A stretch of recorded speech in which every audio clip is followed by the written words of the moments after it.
L'un des refrains préférés des prêcheurs est de dire que la nature est bien faite, que le corps humain est un bijou de perfection. Et c'est une énorme bêtise.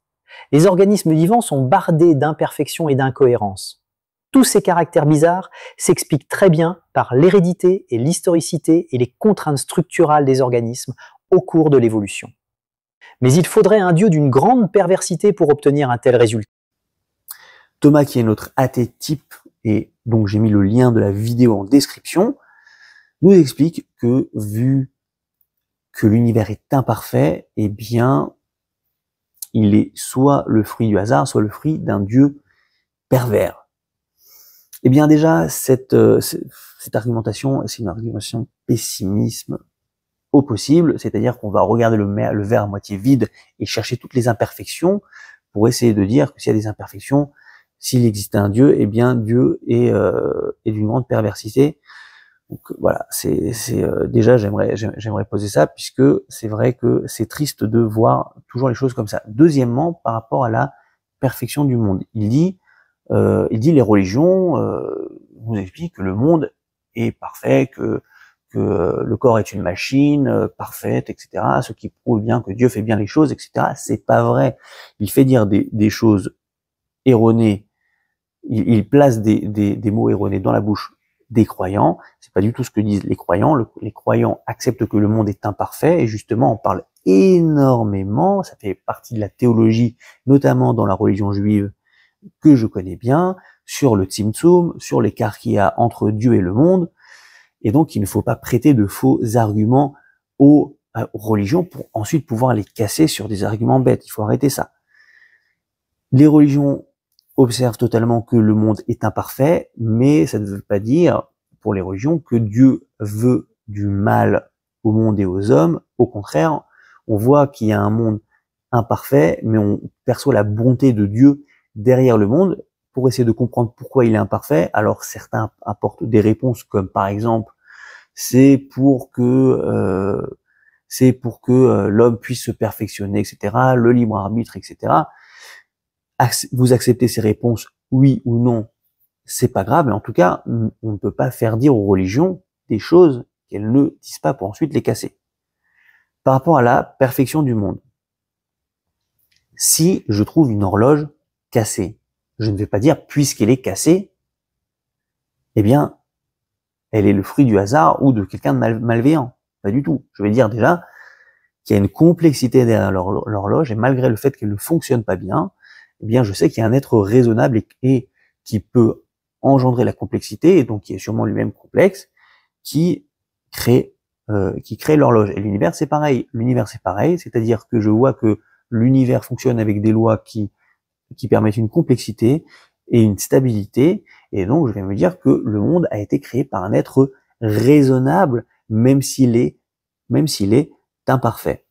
De plus, il explique qu'il y a énormément de choses qui nous amènent à supposer qu'il y a une évolution, une hérédité, comme par exemple le nerf laryngé récurrent chez la girafe, qui fait un énorme détour de 4 mètres, ce qui est inutile, et les vestiges de certains os comme le coccyx chez l'humain. Bien deux choses. Déjà, encore une fois, il y a ici un énorme pessimisme qui voit le nerf laryngé et dire voilà, c'est inutile, pourquoi est-ce que le nerf fait ça, au lieu de se dire justement que la vie trouve des moyens de proliférer tout en s'arrangeant d'une manière ou d'une autre. Et donc ça fait partie du miracle de la vie, qui trouve des solutions, et qui malgré toutes les imperfections que ça engendre, elle trouve des solutions pour proliférer et continuer.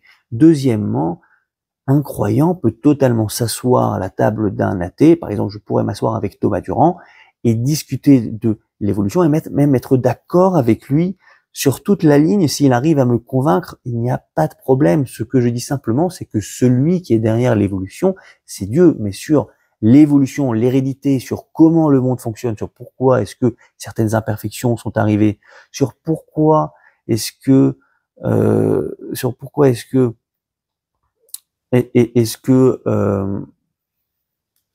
l'homme fonctionne de la manière dont il fonctionne, pourquoi il y a des os qui sont des vestiges d'évolution, je n'ai aucun problème. Moi, je dis simplement, Dieu est derrière tout ça et il nous veut du bien et l'évolution a permis la vie et le bien. Donc il n'y a pas de souci avec ça. Les religions ne s'occupent pas du comment. Elles vont parler, en tout cas par rapport à la théologie, elles vont parler de qui est derrière ce comment. Donc il n'y a pas de problème par rapport à ça. Dernière chose, je présente quand même ce petit paradoxe très intéressant en épistémologie qui fait que Thomas Durand, grâce à son cerveau qui est créé à partir des lois de l'univers qu'il juge imparfait ou qu'il juge que s'il y avait un Dieu, ça aurait été un Dieu vraiment d'une grande perversité, eh ben il va se permettre de juger le réel. Donc c'est un peu paradoxal. Pourquoi? Parce que si ton cerveau est créé à partir de lois de l'univers imparfait, comment il peut se permettre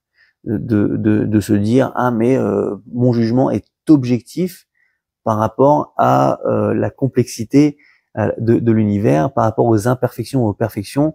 Si le monde est imparfait, si les lois de l'univers sont imparfaites, comment est-ce que ton jugement peut lui être parfait? Du coup, il faut aussi réfléchir à ça. C'est un paradoxe très intéressant. Mais en tout cas, je résume, il faut arrêter d'avoir cette vision pessimisme du monde où on va chercher toujours le verre à moitié vide. De plus, il faut arrêter de mettre des faux arguments dans la bouche des croyants. Et de plus, il faut arrêter de confondre et de penser que les croyants sont en combat contre la science. Pas du tout. La science peut s'accorder avec la religion, elle peut s'accorder avec la croyance. Il n'y a aucun problème d'accepter toutes les théories scientifiques qui ont l'air valides. Pourquoi? Parce que ça nous explique le monde, c'est encore mieux, c'est bénéfique pour nous. On va juste expliquer aux athées que ce qui se trouve derrière cette science, ce qui se trouve derrière l'évolution ou derrière toutes ces choses-là, eh bien, c'est Dieu.